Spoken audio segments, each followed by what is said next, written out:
In this quick tutorial, I'm going to show you how to set expiry dates for shared login access. If you've been struggling to manage access for team members or clients, this is a crucial step to enhance security and ensure that login credentials don't linger longer than necessary.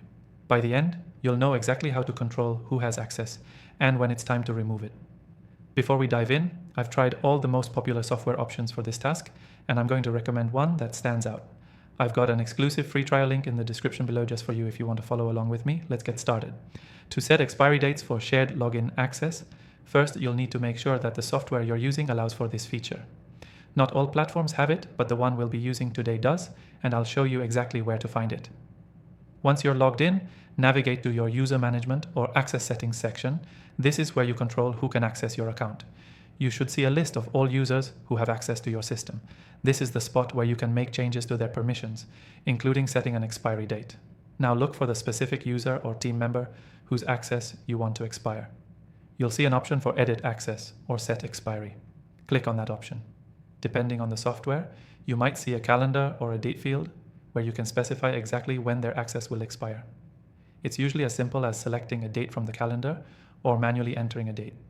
For more advanced security, some systems even allow you to set expiry dates based on time frames, like 7 days, 30 days, etc., which is really helpful if you want access to end on a recurring schedule. Once you've set the expiry date, make sure to save the changes. Some platforms will even send a notification to the user so they know when their access will be revoked.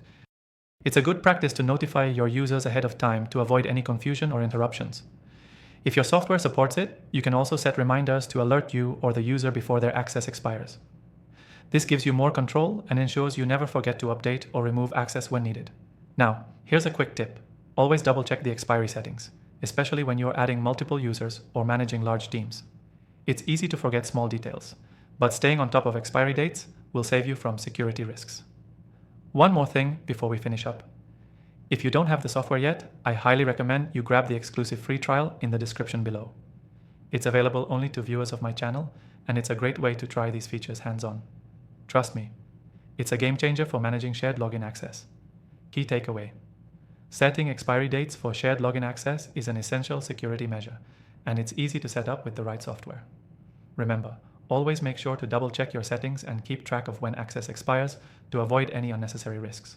To quickly recap, we walked through how to navigate your user settings, how to set expiry dates manually or automatically, and why it's important to stay on top of these access controls. Make sure to check out that free trial link in the description to follow along with me. Thanks for watching.